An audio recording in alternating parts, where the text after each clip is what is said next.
3 of this series we're calling Healthy Living. And last week we talked about spiritual health, and what an interesting sermon last week. I heard lots of feedback on it, honestly more than normal. And so I think that there's something there that if you missed it, I want to encourage you to go watch it, because with all of that feedback, I'm guessing that the Holy Spirit was doing something in our midst. And so I don't want you to miss out on that. Part of that message that we considered last week, at the end of it, was a 40-day devotional challenge. And connected to that was fasting. And man, I was blown away. We had over 70 people sign up to take that devotion challenge. Isn't that awesome? 70 people, yeah. 70 people signed up for that. I just think that's awesome. And so thank you for taking that challenge seriously, for jumping on board with it. I haven't checked in with anybody about the fasting. I hope your fasting's going well as well. Basically, if you missed that, we were just inviting everybody to fast every day, Monday through Friday, however that worked best for you. Give up a meal, spend that time in prayer, give up Facebook, give up sweets, give up soda, whatever it is for you that maybe has a hold on you that you want to give up and spend more time with God. That's what we want to see you do through these 40 days as well. And I want to share some numbers with you. The numbers are 88, 79, 73, 69, and 52. Those are not lottery numbers, no.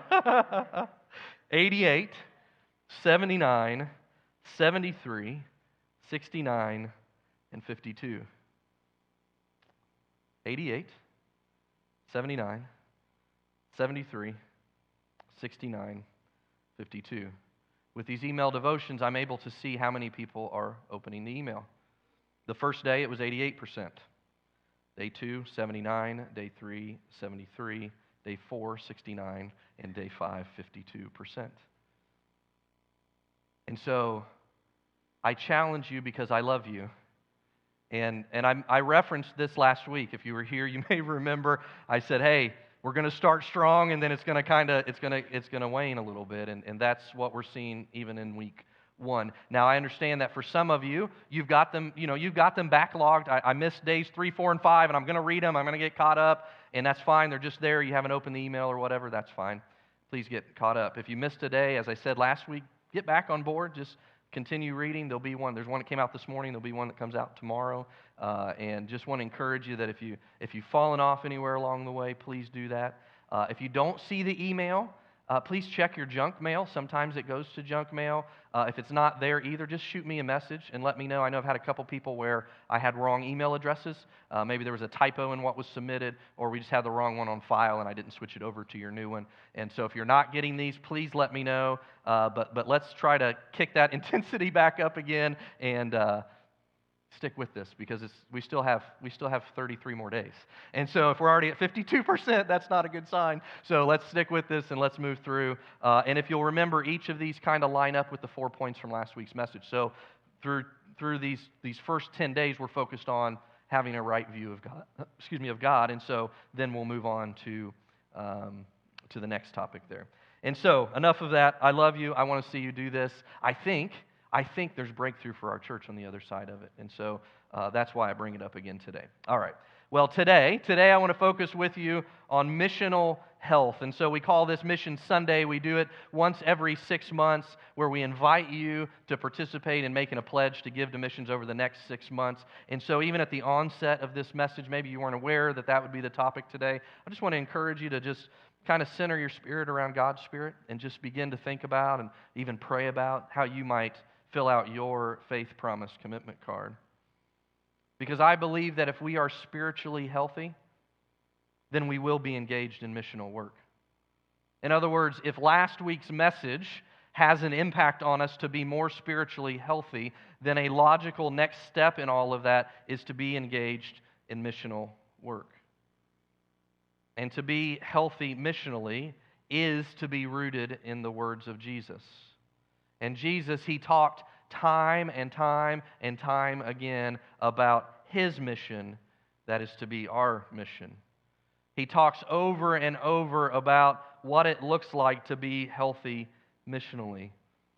For example, we see a clear picture of this in His words in Acts chapter 1, verse 8. He says, "But you will receive power when the Holy Spirit comes on you, and you will be my witnesses in Jerusalem and in all Judea and Samaria and to the ends of the earth." Often we read this verse here, and we sum up this verse with the simple word power. We say this verse is about power, and that could be right. But I believe that this verse, and I think we see clearly that this verse is talking specifically about missional health. In fact, this verse outlines a missions program for us. This verse is about power, but what is that power's intended use? Well, that power that we get from the Holy Spirit, the power's intended use is that we each become missional, that we become witnesses, that we state out loud and with our actions what we have witnessed through our relationship with Jesus Christ. And so we see here in the words of Jesus this clear picture of how you and I are to operate in missional health, all by the power of the Holy Spirit. And so it tells us, in Jerusalem, right here in your own community, Judea and Samaria, that's, the United States, if you will, that's the outlying areas. And then it says to all the earth. That's a missional model for us, and we, I think, do the Scripture wrong when we stop just with power. Of course, the Holy Spirit gives us power for a lot of things to overcome sin in our lives, but primarily here, at least, we see that the power of the Holy Spirit is to be missional in our living. Over and over again, Jesus tells us what our mission is to be and how it's supposed to play out in our lives, and I would just submit that the greatest expression of spiritual health is living in a way that places God at the center of all we do. Spiritual health, that is true in, and missional health, that is true in. In other words, what I'm saying there is our view of life needs to be expanded to include God in every single area, in all that we do. And listen, that sounds very philosophical. Yeah, Pastor, I get that. Yeah, God's supposed to be at the center. But is He really something that you're thinking about in every interaction that you have? Is God really at the center of every circumstance you find yourself in? Is God really at the center of every moment, every day? Or is He one of the buckets of life? And when we need Him, we call on Him. When we need Him, we invite Him into our circumstance. When we need Him, we invite Him into our interactions, into our relationships, rather than viewing those interactions, those moments, those circumstances, even our jobs, as being something that God can use to make all of us more missional in our lives. Because that's really where it all begins, isn't it? Having God at the center, not as some compartment, not as some bucket, not separate than this moment that I'm in. It's easy to imagine God at the center when we're sitting in church. But man, when we walk in the office on Monday morning, is He the first one we're thinking about? How can I glorify God in my job today? I'm getting ready to go in this meeting. How can I glorify God in this meeting? It takes having a view of life, every interaction, every moment, every circumstance as being God ordained and God at the center. Missional health is living with a God-centered, God-focused view of life. Everything that we do, that God is at the center. You see, missional unhealth or missional disease is when we place ourselves at the middle of the story, isn't it? It's when we view somehow that the gospel is all about us and only about us. When we begin to view the things of faith as only what I can get from God rather than what I can give to other people. That is missional disease, and sometimes we need to have a heart check to see if we're truly living missionally. This is going to be a different type of message. I'll unpack that with you after point number 2, but let's start with point number 1. Missional health starts with accepting our role. Missional health starts with accepting our role.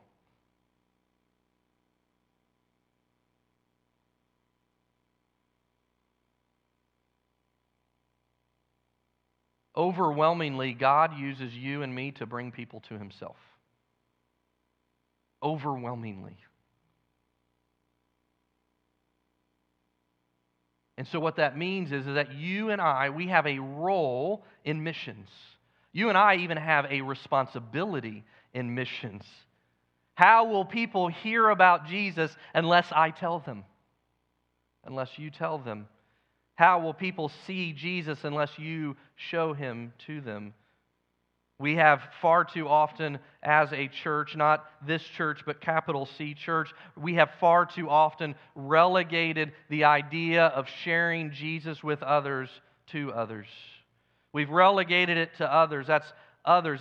That's what missionaries do. That's what pastors do. And can I just submit to you that that is a wrong view, and that is missional disease. It is up to us. We all have a role. We all have a responsibility. God, as soon as He saves us, He gives you a job description, and at the top of it is to share Jesus with others. Point number one. We all have a role. And can I just submit to you that it's not only by our words, but it's by our actions as well. It's the way we serve. It's the way we give. It's the way we bless others. They are all directly connected to your missionary work. Because we're all missionaries. We all have circles of influence. We all have neighborhoods and jobs and families that we have been placed in. And God is looking at us and saying, you are a missionary where you are. Matthew 10:32 gives us almost, I would say, a startling face-to-face with what this means for all of us. It says there, and we often use this in terms of baptism, and I do think that's a proper application, but I think it even more so relates to missions. Whoever acknowledges me before others, I will also acknowledge before my Father in heaven. In other words, that acknowledgement before the Father is preceded by our acknowledge of who Jesus is in our lives before others.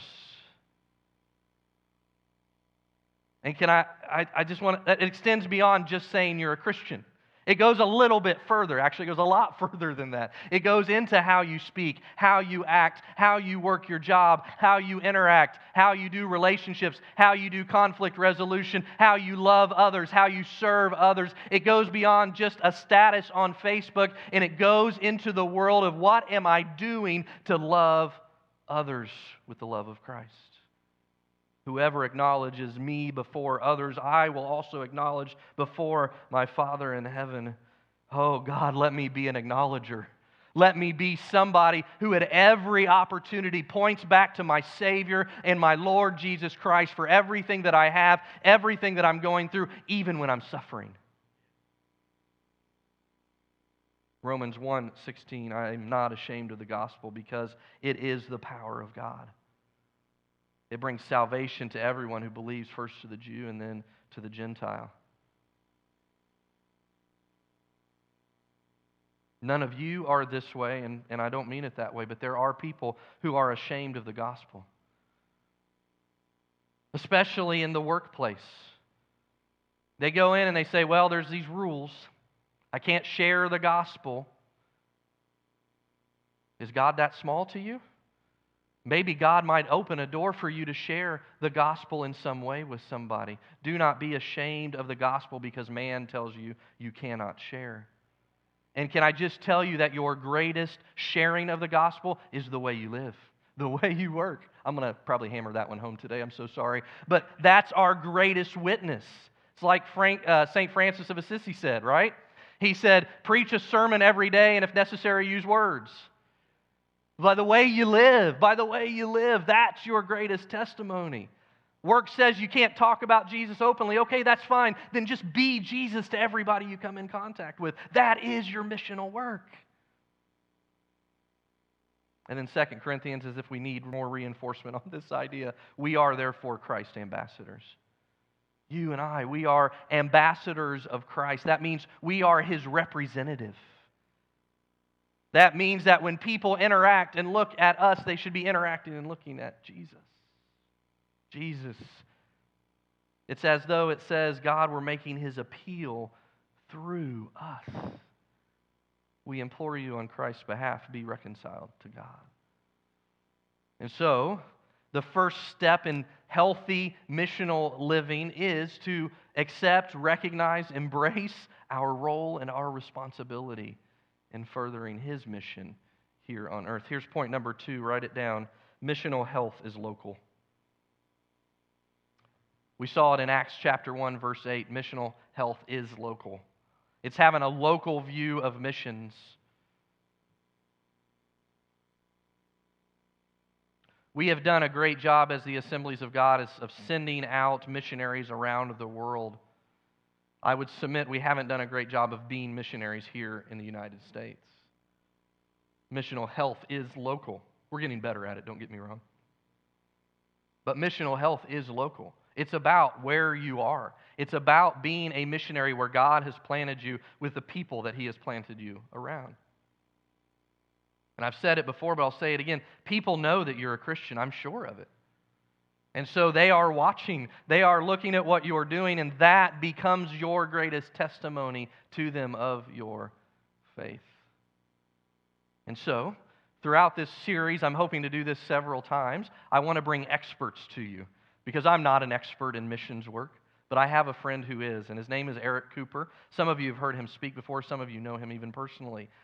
He's going to introduce himself to you. He's coming to us by video today. But he is somebody who does a lot of work in 2 areas that relate to missions. The first area is called work and faith. He does a lot about bringing your faith into the workplace. Does a lot of work with that, and he'll talk about that. And then also, the organization that he leads does a lot of missions work internationally.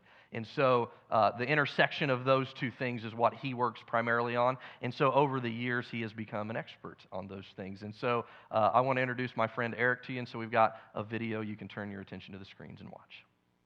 My name is Eric Cooper. I am the president of the Stone Table. The Stone Table was started really as a continuation of a 3-decade-old vision. In the early 90s, my father, a real estate developer friend of ours, and the former pastor of our church were all talking one day about ways that they could leverage the marketplace for the mission of God in the world. And our pastor was retiring. He was heading out into full-time missions fundraising. My dad was an entrepreneur. He was in between opportunities. And so he started an organization called Community Reinvestment Foundation.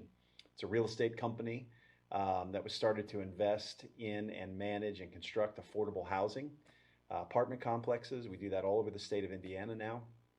And from day one, half of our profits go back into housing and half of them go into missions work, initially through our former pastor. And now we have picked up that mantle, that baton, and we do the same thing now through our organization called the Stone Table. So the Stone Table does investment in missions.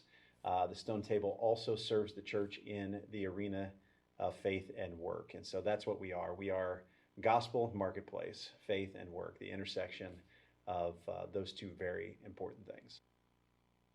This whole issue of calling for me honestly got confused back when I was in church camp when I was a kid. And I don't know about you, but when I went to church camp growing up, which was an amazing experience for me, I look back on those formative years with much love and admiration. But there was an unintentional consequence, I think, of church camp and the way we laid church camp out. And I don't know if it was this way for you, but the last night of church camp, every night had a theme, and the last night was always called into ministry night.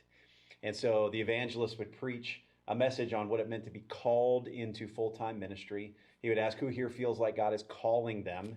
About 10% of the kids would raise their hand, and those 10% would go forward to the front. The rest of us would gather around those who were called into ministry. And then we'd all go back to our seats, about 10% of us called, and the other 90% of us destined for secular work. And that was actually the terminology we would use, roaming around the snack shop after service. Hey, Eric, did you get the call? And I would always say, no, I'm just going into a secular job. And I don't think that was an intentional thing that was done, but unintentionally, we created a sacred secular divide. And if you look at Scripture, Colossians 1:19 and 20, it says, "For God in all his fullness was pleased to live in Christ, and through him he reconciled everything." He reconciled everything by Christ's work on the cross. And so that includes literally everything, the work of our hands, what we do for a living, and even the word vocation that we use in reference to what people do for a job or for a career comes from the Latin word vocare, which means calling. It's the same word Paul uses even in the New Testament in reference to work inside and outside of the church. So I think there's just been this natural misunderstanding. And there is something special about the ecclesiastical call to full-time ministry. But to separate and say the rest of us who are in quote unquote secular work don't have a call or aren't engaging in sacred activity is really to shortchange the full redemptive message of the gospel. You know, when we talk about evangelism in the marketplace, it's kind of a complicated discussion, because I think we immediately think of, well, how do we sell Jesus in the marketplace, or how do we sell Jesus at our jobs, like we're signing people up for some kind of multi-level marketing program or something. I say there's a couple of layers to this for me, and the first is, I love this old quote from Martin Luther, the father of the Protestant Reformation. I want to make sure I get this right here.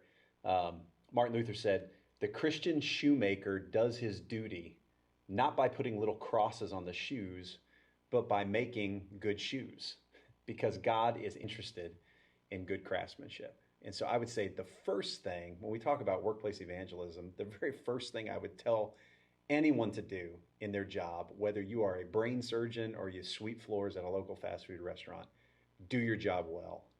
Do your job with craftsmanship. Do your job with care. Do your job in a way that cares for other people, that serves other people, that adds value to other people's lives. That's the very first thing, because no one's going to care what you had to say if you don't take pride in the work itself, because the work itself is part of how we glorify God and love our neighbor. It's the fulfillment of the great commandment, right?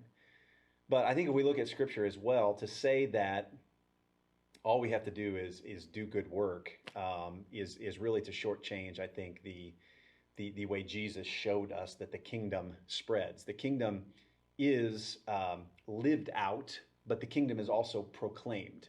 Even if you look at the life of Jesus or the early apostles or the early church, Jesus would go from town to town and he would heal people and he would proclaim the kingdom, right? So he would deal with people's physical needs and he would proclaim the coming of the Messiah, in his case, through him, right? And so I think we do have to get better at living out the gospel, and we have to get better at proclaiming the gospel. And I think just learning to build relationships with people, letting the conversations happen naturally, and to talk to people about the things that are important to you in your life. I think these things are important, but hopefully they will flow naturally, and they will flow and start from just doing great work, being a great craftsman, and showing people that you take your work seriously because you want to honor God and love your fellow man. That'll open up all kinds of conversations that will allow you to proclaim the kingdom in beautiful, simple, profound, and I believe more effective ways. I think I want to answer this question a little more philosophically, at least initially. Because I think that the first thing we have to do is shift how we see our work. We have to see it completely differently. We have to see it through the lens of the scriptures. We have to see it through the lens of the meta-narrative of the Bible. We have to see it through something beyond just a thing we have to go do every day to make money so we can pay our bills, so we can, survive another day. So I would say just a couple of things. The first thing is understanding that our work is not about a story we are writing about ourselves. Our work is really a part of a grander narrative that God has been creating and writing since the beginning of time. and to understand first and foremost that we play into God's story, not that God plays into ours. And see, I think we live in this Western world where we're at the center, and we have our family, and we have our work life, and we have our recreational life, and all these things. And we want to invite God to be a part of the story we're writing about ourselves. And so the first thing we have to do is invert, to flip the script and begin to look at the work that we get to do every day, not as just something we have to do, not as a way to stoke our ego or give us more power or form our identity, but actually we have to see our work as part of God's work in the world. So the first thing I would encourage you to do is pray. Pray about your job. Pray that God would help you to see it through a different lens. And then we can begin to live our work out, both as the fulfillment of the Great Commandment and the Great Commission.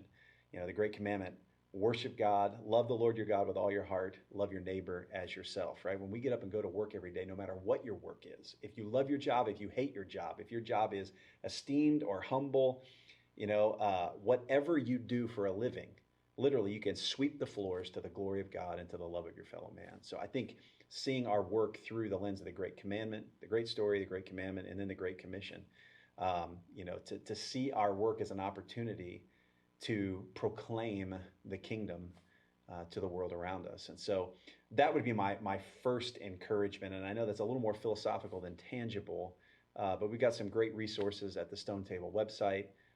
Just encourage you. We're not selling anything. We're not going to ask you for anything. They really are free resources, an online devotional. You can download, you can get on our email list, our Facebook pages, our social media pages, Instagram, LinkedIn. Read what you can on this, but a huge part of seeing and enacting this kind of kingdom mindset into our everyday work, it has to start with a philosophical or theological change in the way we understand who we are, who God is, and what our work is all about.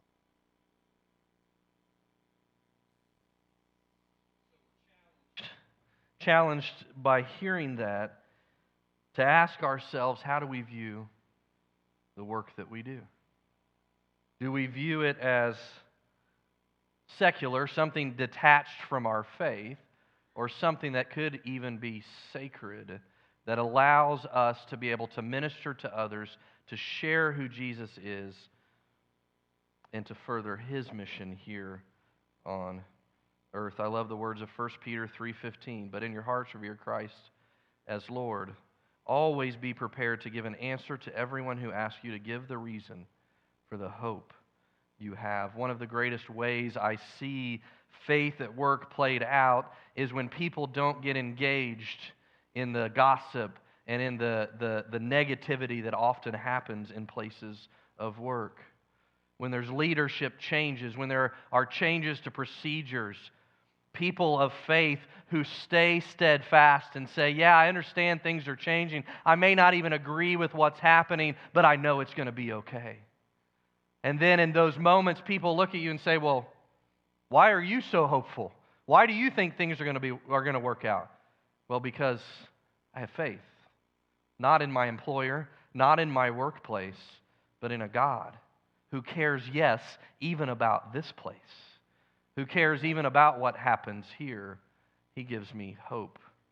And when we're always ready to give an answer for that hope that we have, God, I believe, will take that and turn it into an opportunity for salvation. Here's what it says in John 13. Eric referenced it. By this everyone will know that you are my disciples if you love one another. And I think that is a verse that points to how local missions is.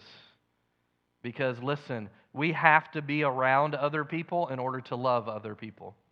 We have to be in community with other people in order to love one another. And this scripture tells us clearly, how are people going to know you're my followers? How are people going to know that you're my disciples? How are people going to know that you believe in me?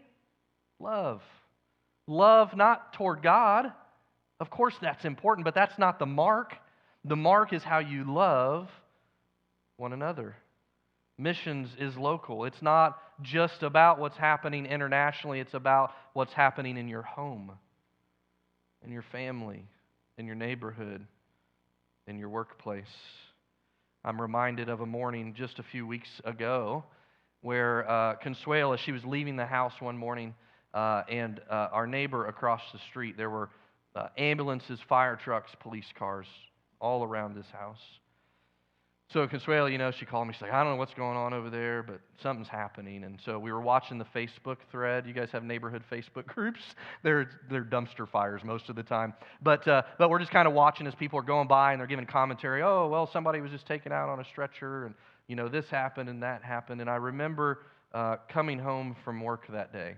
And as we came into the neighborhood to go home, we looked over at this house, and there were multiple just pedestrian cars. And then there were probably 10 or 15 people just sitting outside. And these people were of Middle Eastern descent. And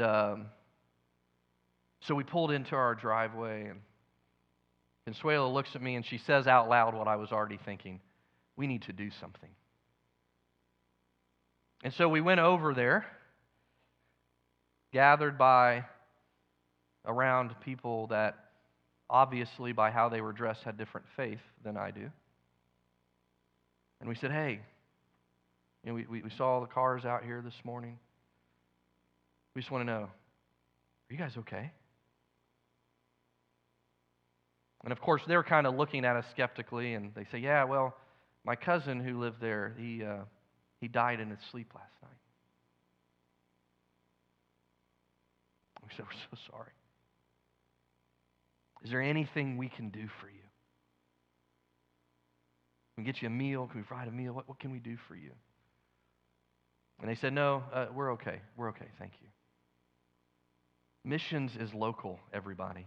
Missions is local to the point that there are people around us that don't look and believe like us, but it is an open opportunity for us to minister to them. And can I just say that although there was no tangible result of me being able to pray with them or tell them about Jesus, I believe that a seed was planted. And you know what happens now every time I drive by that house that didn't happen before? Hey, how you doing? Every morning, they're outside. Every day, they're walking around the neighborhood. Every day, and it's now opened this door for me to begin a relationship. Because can I just tell you, I was filled with regret. When he said my cousin died in his sleep last night, my immediate response was, I never talked to him. I saw him out mowing his grass. I saw him leaving for work every day, but I never once waved or spoke to that man. But I'm not going to let that happen again. Missions is local, everybody. Missions is right in front of us. If we open our eyes and we open our hearts, there's opportunity to tangibly share the love of God with others. Here's point number 3. Write it down. Missional health is global. It's probably the easiest one for us to all get, isn't it? Missions is global. The healthiest missions church is missions focused. There are hundreds of Assemblies of God churches. So I'm not even talking about other denominational churches, but hundreds of Assemblies of God churches that give zero to missions every year. My reaction too. I'm like, what? It's an Assemblies of God church, Assemblies of God that was rooted in, found in the whole idea of taking the gospel around the world. There are hundreds every year that give $0 to missions. I'm so thankful I'm not a part of that church. I hope that you are too. And even too, for our church, we had record giving to missions last year. That's because of your generosity, because of your stance and your posture towards missions, especially global. Of course, much of that money goes to missions here in the U.S. as well, but it does go to global missions. And Jesus says it clearly, and I think it's our biggest mandate. Matthew 9, he says to his disciples, the harvest is plentiful, but the workers are few. Ask the Lord of the harvest, therefore, to send out workers into the harvest field. In other words, we're not short on the harvest. We have people We have people, in fact, Eric's going to talk about it in this next video. We have lots of people that have never even heard the name of Jesus. Never even heard the name. Not that they've heard the name, but they're still Muslim or atheist or whatever it might be. No, they've never heard the name Jesus. There is work to be done. There are plenty of those people. This scripture says, yeah, we've got plenty of those people. What we need more of is workers. And it says here clearly, start in prayer. Ask the Lord of the harvest. That's prayer. Ask that God would send more workers out, that God would stir our hearts, and that our hearts would be open to the work around the world. And listen, if we cannot go, can we at least give? Because for many of us, the reality of going to spend an extended time in international missions work is probably not realistic. Although if God stirs your heart, I believe He'll make a way. But for most of us in this room, it is participating in short-term missions trips and then supporting missions work around the world financially, because missional health is global. It's not just about saying, well, what's happening here? What can we do here? That's an important part of the equation, but it is only part. Missions work must extend globally for us to have the impact. Video number 2 coming to us from Eric about this topic. From my seat, I'm seeing a shift in a handful of different ways. The first is there is a resurgence or a focus on maybe what we would call pioneer missions, or taking the gospel to the unreached areas of the world. There are 3 billion people on planet Earth, 42% of the global population, that has no access to the gospel. I mean, I don't mean just a few Christians live there, or there might be a church or two. I mean literally there is no access. Like, you could be born, live, and die in 42% of the earth and never even hear the name of Jesus. And so I think there's been a shift and a push back to say, what are we doing in these pioneering areas? Jesus said to go and make disciples of all ethne, which many theologians translate as people group or people groups. And there are nearly 7,000 people groups that have no access to the gospel. So I think we're seeing a shift back to pioneer missions. We're seeing a shift back to where has the gospel not gone, and how do we get it there? The second is, I think we're seeing a huge emergence of business as mission. And this has always been around, but I think we're seeing this in a number of different ways for a number of different reasons. I mean, if you go into these areas, where these 3 billion people live, most of these countries we would call creative access countries, places where you can't go get a missionary visa, you can't go in as a pastor, you can't go in as a church planter, all the traditional missionary methodology maybe that we've used for the last 200 years. And so business as mission is becoming a huge, huge opportunity to go in, to start a business, and a real business, not a front, but a business that is adding value, meeting a need of the local community, which is what all good business does.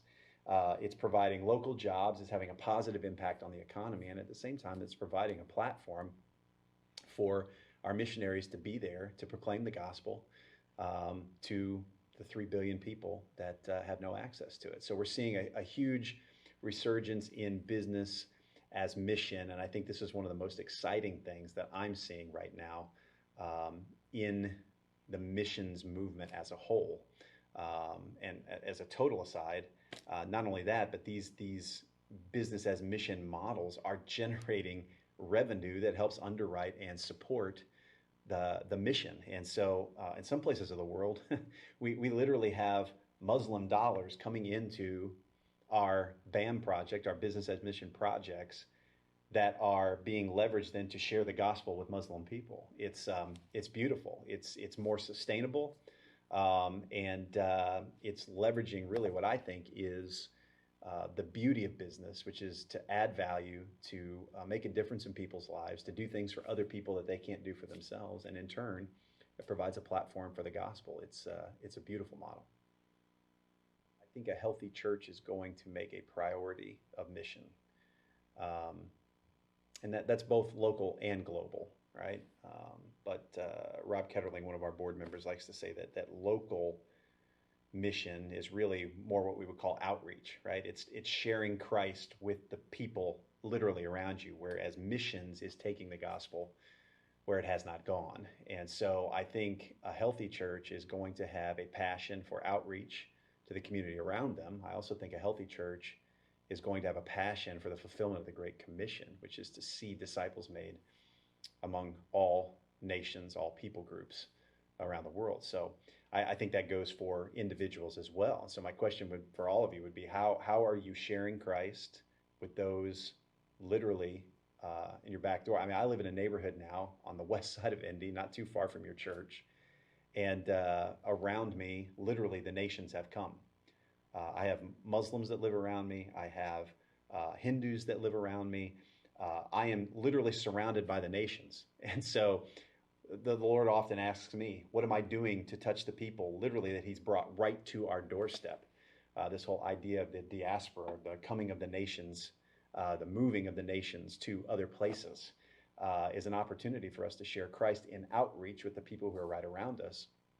But also, what are we doing? How are we investing in the proclamation of the gospel to the farthest reach places, the places around the world that have no access? And so I think a healthy believer, a healthy church is going to be asking themselves those questions. And, we always heard the phrases, pray, give, go, right?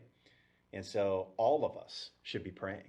We should be praying. I have a number of apps. I have a book every day that I read has the name of an unreached people group in it. Pray for those people. That is not perfunctory. That is not Great Commission B team stuff. That is serious business, that the sovereignty of God would reach into these places and to reach these people for the kingdom. So pray, give. I think we need to make a priority, both as a church and as individuals, to give to missions, to priority missions projects, to supporting the missionaries that are taking the gospel. But then to go. And I mean, we've got opportunities for lots of short-term missions trips, but there are ways that you can even leverage your skill sets to help see the gospel move forward. We're working on some programs right now to help people connect their skill sets with missionaries and with the global church in ways that can support, but also to get on airplanes and literally physically go. And we live in a day and age now where the globe is much more accessible than it used to be 20 or 30 years ago. And so, pray, give, go. But every healthy person is going to have both the Great Commandment and the Great Commission on their heart. How do we reach the people who have not yet been reached? And so ask the Lord, pray, and ask the Lord to give you a burden for that. I think one of the most moving moments for me in the last 5 years or so when it comes to missions, I was in Tanzania, and I was driving from Dar es Salaam literally out into the middle of nowhere. I'm talking National Geographic Africa. We drove to the end of civilization, and then we drove 4 more hours on dried out riverbeds. And if you knew me, you'd know how out of character this is. I hate camping. I hate the outdoors. In the process of this journey, we encountered a black mamba snake. We saw giant spiders, just some crazy stuff. But as we were about halfway on this journey out literally into the middle of nowhere, we were with a Datoge tribesman. He was in the car with us. And the Datoge is a people that are unreached out in the middle of nowhere in Africa. And we were driving, and we kind of crested this hill. We were coming into a little village, and we saw a woman walking along the side of the road. She was carrying a small baby, kind of all wrapped up. It was kind of wrapped around her, and she was holding it up against her body. And so we pulled over to the side of the road, and everybody got out. It was time to take a little break, and the tribesman that was with us went with the missionary, and we went over, and he begins interacting with this woman. And I'm listening through the translator. The missionary starts translating for us, and the baby was obviously sick. The baby was very sick, and it had a very crusty nose. It was hacking and coughing, and through the conversation, she tells us that she is taking the baby to the witch doctor in the next town. And so through more dialogue, the missionary asked, hey, can we pray for you? And can we pray for the baby? And we'd really like to introduce you to Jesus. And when they said that phrase, introduce you to Jesus, this woman's eyes light up and she says, I would love to meet Jesus. I will be back at my home later this afternoon. I will make some tea. Can you bring Jesus to me? And this woman literally had never heard the name Jesus before. She thought he was some other guy in one of the other cars we were going to drive by later that afternoon, and she could make a cup of tea and get to know him a little bit better. And it was the first time in my life that I had met someone like that I had met someone who literally had no concept of Jesus. And so to think that there are 3 billion people in the world that have never heard that name, who have never had the opportunity to know hope and life and redemption and resurrection, to have their identity renewed and redeemed and resurrected by the finished work of Jesus, that will change you forever.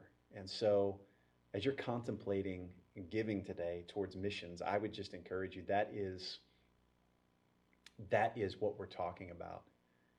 That we have an opportunity with our lives, with our finances, with our talents, with our skills, with our prayers, to make an impact on those kind of people. And so I would encourage you to do that today, to make an impact on the globe by investing yourself. And one of the best ways we can do that is through our finances. The things we give to, the things we spend money on are the things we value. And I would just encourage you to value the kingdom today in that way.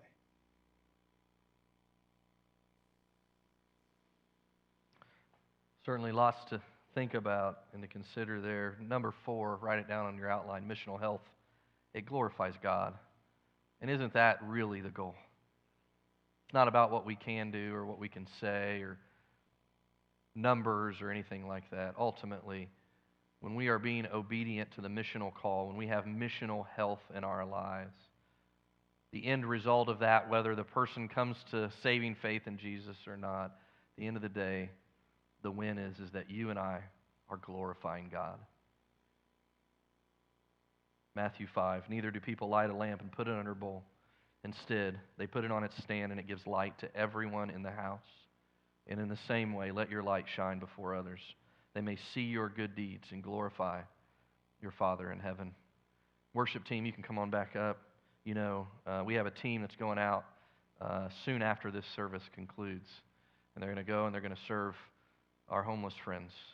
Again, I believe this is the 3rd or 4th team that we've sent out, and I know Brittany's going, and Aaron and Chanel are going, and some others, and their goal in the work that they're doing is to glorify God, to let their good deeds show, so that not only is God glorified, but so that others may come and glorify our Father in heaven. And so, here's your big idea for this message. I want to encourage you and challenge you to support missions over the next 6 months. You can do that, of course, through prayer. But more specifically, I'm inviting us all to make a commitment on this card. It's inside the worship guide. If you didn't receive one, please raise your hand and we'll get you one. We do this every 6 months, and maybe you've committed and you gave over the last 6 months. Thank you. Thank you. We send about $1,700 every month out of here to support missionaries monthly around the world. I believe there's more work to be done. I believe there's more missionaries we could support. I know that there are, because I get lots of requests. In fact, one of those will be with us in the next service. Her name is Brooke Miller. She's a missionary getting ready to leave to go to Honduras. And she's trying to raise the last of her support. Would love to be able to support somebody like that. That's what this is about. It's about you saying to God, God, what is my commitment to missions and giving? And it is a faith promise. It is something that should require faith on your part. It's not just a matter of, okay, how much do I have in the bank account? That's what I'll give. It is saying, God, by faith, I'm going to commit this amount. And so if you've been committed and you've given, thank you so much. Can I encourage you to maybe increase that by $5 or $10 or $20? If you've never taken a step of giving or committing to give, nobody's going to contact you. I'm not going to send you a letter. I'm not going to reach out to you every month and let you know how you're doing. It'll show on your giving record, of course, but part of this is not me coming to you and saying, you committed to this, now you need to give. This is between you and God. So I always encourage people to give even $5. Any amount really helps, $2 even. Whatever you can give, but $5 is a great starting place. And often I encourage people, give $5 for every person in your household. Start there. It's a great place to start because I believe that together all of us can impact the world for Jesus in this way. Matthew 28 says, therefore go. And can I just tell you, as I was praying about this message last night, God just impressed on my spirit the word go. Therefore, go. And I'm not sure what that word means to you specifically, but I think that God is giving us a word as it relates to missions. Go. And I would say to you that you should prayerfully consider going. Going on one of our outreaches. There'll be more coming, more and more coming. We had a great compassion ministry meeting yesterday. Lots of great ideas coming. Lots of ways to impact missions locally. Or maybe you would go. We have an Atlanta missions trip going back to the Dream Center next year. I'm excited for that. Happening last day of May through the first week of June. $700 pays for everything for you to get there. Great ministry happening there. We'll be doing international trips here in the future as well. But maybe it's time for us to go.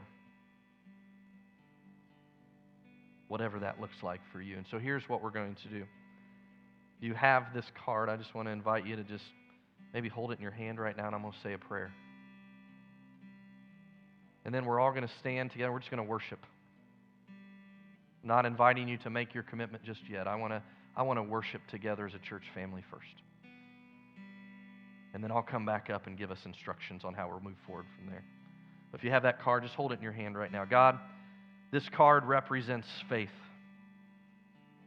This card represents our relationship with you, our ability to hear clearly from you. And so, God, that is my prayer, that each of us, no matter where we're at on this spectrum of giving and supporting missions, God, that we would hear clearly from you in this moment.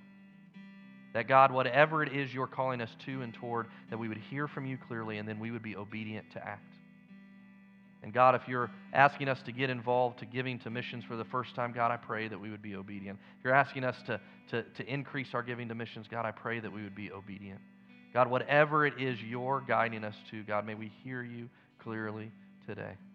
Because, God, at the end of all of this, our heart's desire is to glorify our Father in heaven. So, Lord, we pray that you'd speak to us, even as we worship. In Jesus' name, amen. Go ahead and stand to your feet and let's worship our God together.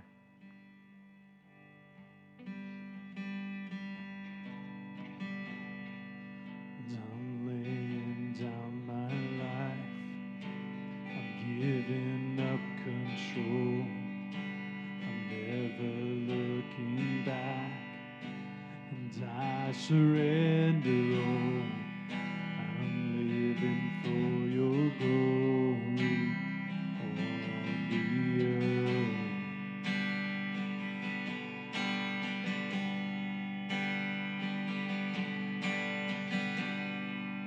This passion in my heart, this stirring in my soul, to see the nations bow, for all the world to know. I'm living for your glory on the earth.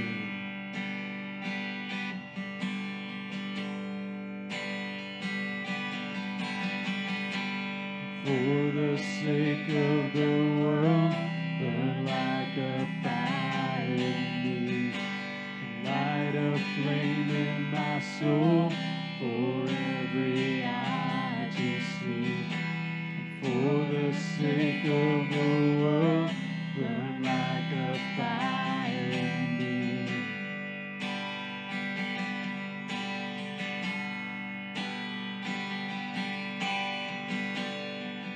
This passion in my heart, this stirring in my soul, to see the nations bow, for all the world to know I'm living for your glory on the earth.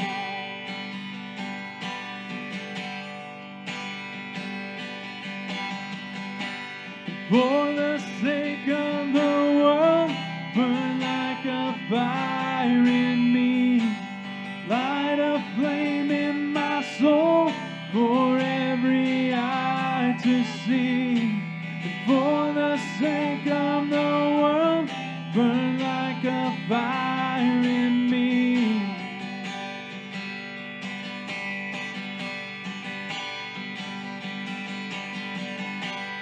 For the sake of the world, burn like a fire in me. And light a flame in my soul for every eye to see. And for the sake of the world, burn like a fire in me. Like a fire in me. For every knee to bow down, for every heart to believe, for every voice to cry out, burn like a fire in me.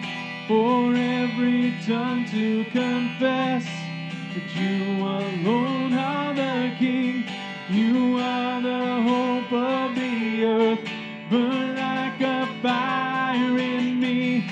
For every knee to bow down, for every heart to believe, for every voice to cry out, burn like a fire in me.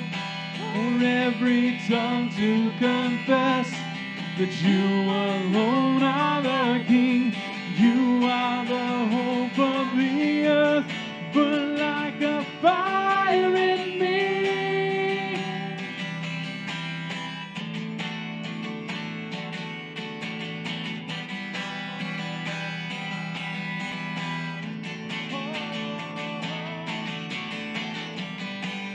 For the sake of the world, burn like a fire in me.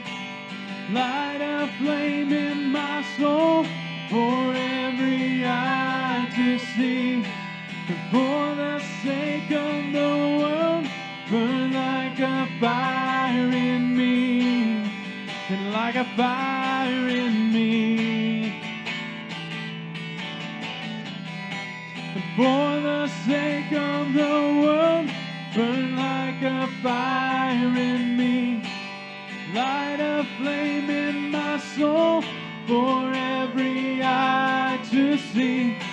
And for the sake of the world, burn like a fire in me.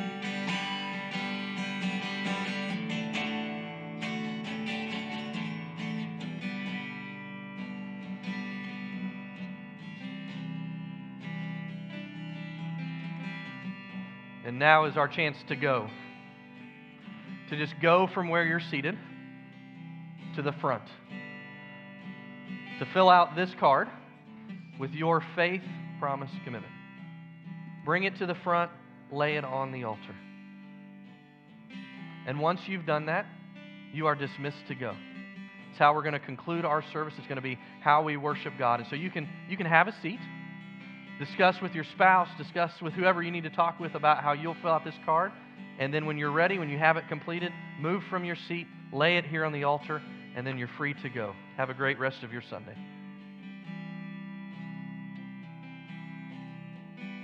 For every knee to bow down, for every heart to believe.